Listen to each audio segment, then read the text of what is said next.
নমস্কার বন্ধুরা, সবাইকে আমার মনের মতো রান্নাতে স্বাগত জানাই। আমি আজকে আবারও একটা রেসিপি নিয়ে চলে এসেছি আপনাদের কাছে।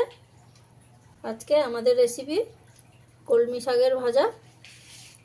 তো বন্ধুরা, আমি কিভাবে এই শাকটা খুবই সহজ পদ্ধতিতে ভেজে দেখাচ্ছি, আপনারা প্রথম থেকে শেষ পর্যন্ত ভিডিওটা স্কিপ না করে দেখতে থাকুন। কলমি শাক ভাজার জন্য আমি এখানে 3 গাঁটি শাক নিয়ে শাকটাকে ভালো করে বেছে কেটে শাকটাকে এরকম ছোট ছোট টুকরো করে কেটে নিয়ে ভালো করে ধুয়ে নিয়েছি। শাকটা ভেজে নেওয়ার জন্য আমি একটা কড়াই নিয়ে ভালো করে গরম করে নিয়েছি। তাতে দিয়ে দেবো সর্ষের তেল। শাকটা ভাজার জন্য কিন্তু আপনারা সবসময় সর্ষের তেলই ব্যবহার করবেন, সর্ষের তেলে শাকের টেস্টটা ভালো আসে। তো তেলটা এবারে খুব ভালো করে আমি গরম করে নেব। তেলটা দেখুন খুব ভালোভাবে গরম হয়ে গেছে। ফোড়নে দিয়ে দিলাম 3টে শুকনো লঙ্কা।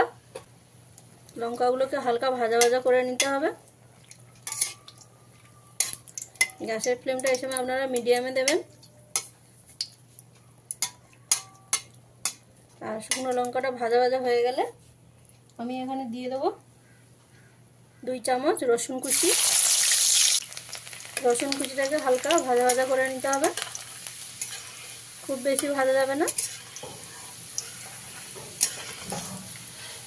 এই রকম হালকা লালচে কালার চলে এলে এর মধ্যে দিয়ে দিতে হবে পেঁয়াজ কুচি। আমি এখানে একটা বড় সাইজের পেঁয়াজ নিয়ে কুচি করে নিয়েছি।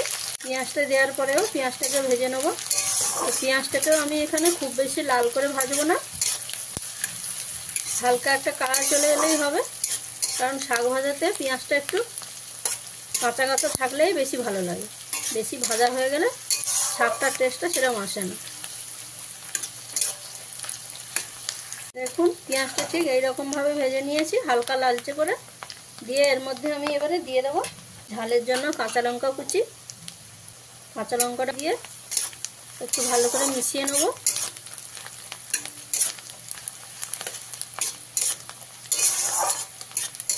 আর মেশানো হয়ে গেলে এর মধ্যে দিয়ে দেবো কেটে রাখা শাকগুলো।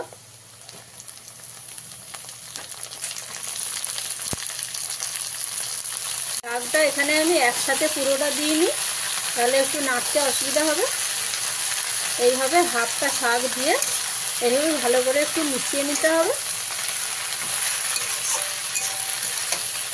আর মেশানো হয়ে গেলে বাদ বাকি শাকগুলো এর মধ্যে দিয়ে দিতে হবে।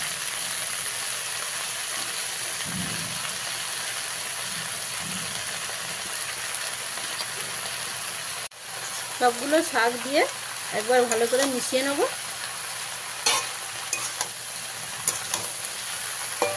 আর মেশানো হয়ে গেলে এর মধ্যে দিয়ে দেবো অল্প পরিমাণ হলুদ, দিয়ে ভালো করে মিশিয়ে নেব। তো বন্ধুরা দেখতেই পাচ্ছেন আমি এখানে লবণটা এখনো পর্যন্ত দিইনি, কারণ প্রথমে কড়াইতে শাকটা দিলে শাকটা অনেকটা মনে হলেও শাকটা যখন অল্প সেদ্ধ হয়ে যাবে তখন শাকটা কিন্তু মজে অনেকটাই কমে যাবে। প্রথমে শাক বেশি দেখে লবণটা বেশি দিয়ে দিলে কিন্তু হবে না, তাহলে লবণটা শাকে বেশি হয়ে যাবে। এইভাবে একটু নাড়ার পরে দেখবেন শাকটা অনেকটাই কমে যাবে, তখন আপনারা পরিমাণ মতো লবণটা দিয়ে নেবেন। তা কিছু সময় নেড়ে নেওয়ার পরে দেখুন কতটা কমে গেছে। তো এবারে আমি এর মধ্যে পরিমাণ মতো লবণটা দিয়ে নেব।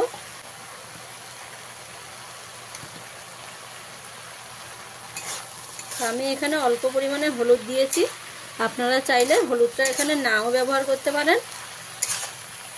এইভাবে কিছু সময় শাকটাকে আমি এইভাবে মিশিয়ে শাকটাকে ভেজে নেব। এই শাকটার মধ্যে কিন্তু আমি ঢাকা দিয়ে শাকটাকে ভাজবো না, কারণ ঢাকা দিলে শাকের মধ্যে অনেকটাই জল ছেড়ে দেবে, তখন শাকটা বেশি সেদ্ধ হয়ে যাবে, ঝুরঝুরে হবে না। তাই আমি ঢাকা ছাড়াই এইভাবে মিশিয়ে রান্নাটা করে নিই। কলমি শাকের ভাজা তো অনেকে অনেক রকমভাবে ভেজে দেখিয়েছে, আপনারা এইভাবে একবার কলমি শাকটা ভেজে দেখুন, খেতে কিন্তু খুবই ভালো লাগে, ভাতের সঙ্গে খেতে খুবই সুন্দর লাগে।